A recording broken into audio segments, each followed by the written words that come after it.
আলহামদুলিল্লাহ হামদান কাসিরান তাইবান মুবারাকান ফি আল্লাহুম্মা সাল্লি আলা সাইয়্যিদিনা মুহাম্মদ ওয়া আলা আলি মুহাম্মদ ওয়া বারিক ওয়া সাল্লিম।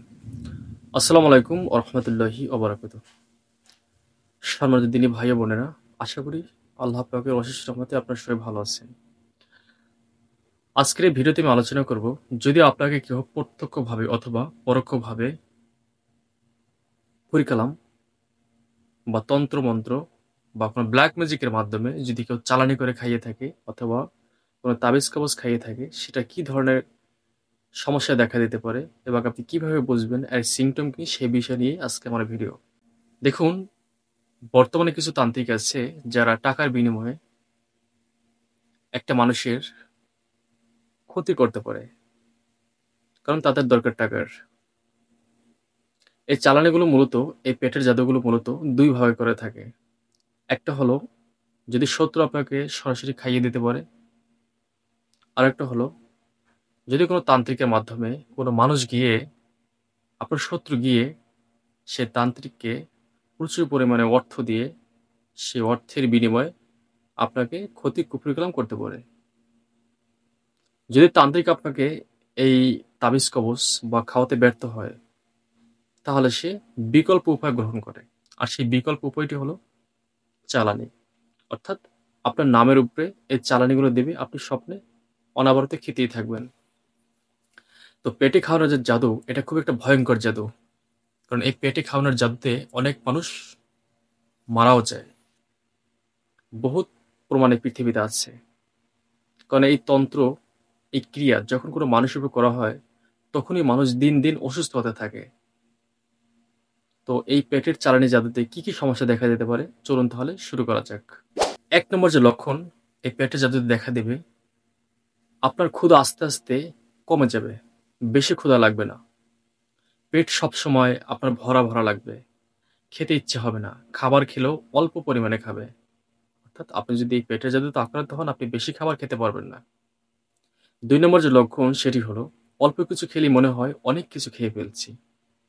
এটা যিনি জাদুগ্রস্ত, তার এই লক্ষণটা দেখতে পারবেন। তিন নম্বর যে লক্ষণ, প্রায় সব সময় বমি বমি ভাব, কিন্তু বমি হয় না। আবার কখনো খাবার খেলে বমি হয়েও যায়। চার নম্বর যে লক্ষণ, যদি আপনাকে পেটের জাদু করে থাকে, পেটের স্বাভাবিকের চেয়ে বেশি গ্যাস তৈরি হবে। পাঁচ নম্বর যে লক্ষণ, এর জন্য ওষুধ খেয়েও ভালো হয় না। অর্থাৎ আপনি ওষুধ খেলেও ভালো হবে না, কিছুদিন পরে ওষুধ খেলে আপনার দেখা গেছে রোগটা ভালো হবে, কিন্তু আবার একই সমস্যা। ছয় নম্বর যে লক্ষণ এই পেটের জাদুর, পেটে প্রচন্ড জ্বালা পোড়া সৃষ্টি হওয়া। সাত নম্বর যে লক্ষণ এই পেটের জাদুর, পেট সবসময় গরম থাকবে, খাবার খেলে পেট গরম হয়ে যায়, খেতে ইচ্ছা হয় না, পেটের পেটে বুদ বুদ গড় শব্দ হবে। আট নম্বর যে লক্ষণ, লিভার দুর্বল হয়ে যাবে, এর জন্য 2-3 দিনও বাথরুম হবে না। নয় নম্বর যে লক্ষণ এই পেটের জাদুর, পায়খানা কষের মতো হবে এবং পায়খানা কষা হবে। 10 নম্বর যে লক্ষণ, বন্ধ ঘরে একা থাকতে পারবেন না, তার প্রচন্ড ভয় লাগবে, মনে হবে যেন তার পিছনে কে যেন দাঁড়িয়ে আছে। যিনি পেটের জাদুর রোগী, তার এই সিমটমটা আপনারা দেখতে পাবেন। 11 নম্বর যে লক্ষণ, তার বুক ধড়ফড় করবে, সবসময় সে একটা ভয়ের ভিতরে থাকবে, তার ভিতরে এক ধরনের আতঙ্ক কাজ করবে। 12 নম্বর যে লক্ষণ, কখনো কখনো তার শরীর থেকে পোড়া পোড়া গন্ধ বের হতে থাকবে, তার শরীরের কাছে গেলে আপনি তার শরীরের একটা দুর্গন্ধে তার কাছে বসতে পারবেন না।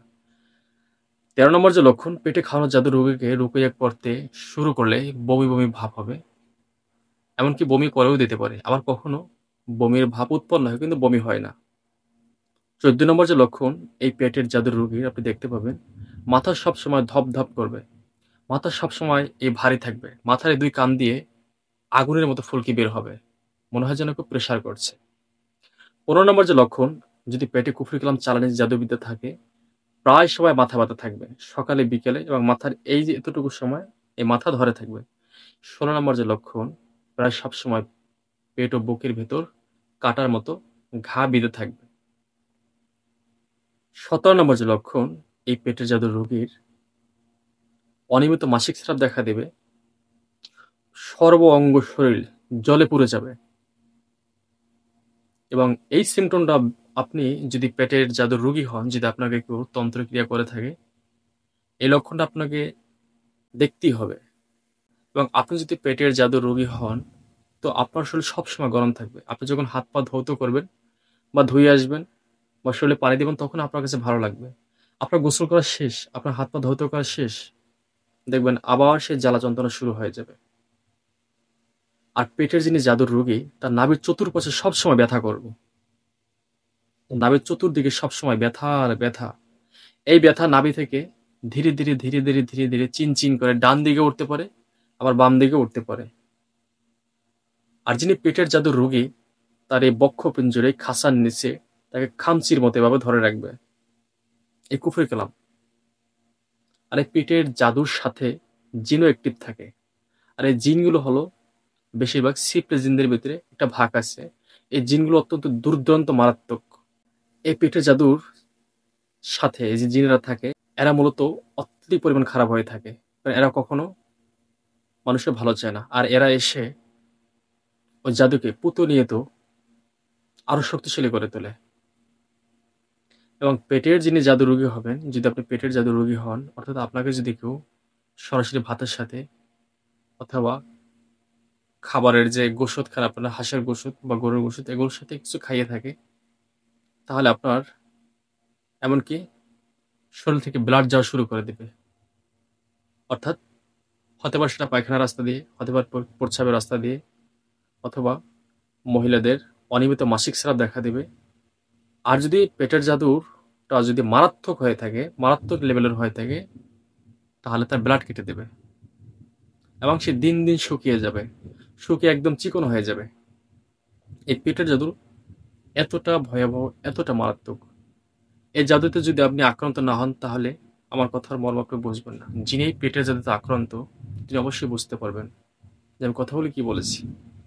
আর প্রচুর পরিমাণে তার চুল ঝরে যাবে, তার মাথা প্রচন্ড গরম থাকবে, কারো কথা ভালো লাগবে না তার কাছে, সমস্ত কথা তার কাছে বিষের মতো লাগবে।